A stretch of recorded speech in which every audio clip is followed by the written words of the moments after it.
के खिलाफ cipher case समात अटक जेल में करने के खिलाफ दरखास्त पर एतराजात दूर। इस्लामाबाद हाई कोर्ट ने सेक्रेटरी कानून और दाखिला को नोटिस जारी कर दिया। DGFIA chief commissioner IG Islamabad को भी नोटिस जारी किए गए हैं। सुपरिटेंडेंट अडयाला और अटक जेल को भी नोटिस जारी किया गया है और जवाब तलब किया गया है। इस्लामाबाद हाई कोर्ट के चीफ जस्टिस ने दरखास्त पर हुक्म जारी किया। चेयरमैन PTI के खिलाफ साइफर केस समात अटक जेल में करने के खिलाफ दरखास्त पर एतराजात दूर कर दिए गए हैं।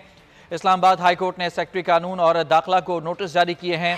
DGFIA chief commissioner IG Islamabad को भी नोटिस जारी किए गए हैं। इसके अलावा सुपरिटेंडेंट अडयाला और सुपरिटेंडेंट अटक जेल को भी नोटिस जारी किए गए हैं और जवाब तलब कर लिया गया है। इस्लामाबाद हाई कोर्ट के चीफ जस्टिस ने दरखास्त पर हुक्म जारी किया है और नोटिस जारी करके जवाब तलब कर लिया गया है। चेयरमैन PTI के खिलाफ साइफर मुकदमे में समात अटक जेल में करने के खिलाफ दरखास्त पर एतराज़ात दूर किए गए हैं। इस्लाम ने सेक्रेटरी कानून और दाखिला को नोटिस जारी किए हैं। इसके अलावा DGFIA chief commissioner IG Islamabad, superintendent Adiala jail और अटक जेल को भी नोटिस जारी करते हुए जवाब तलब कर लिया गया है।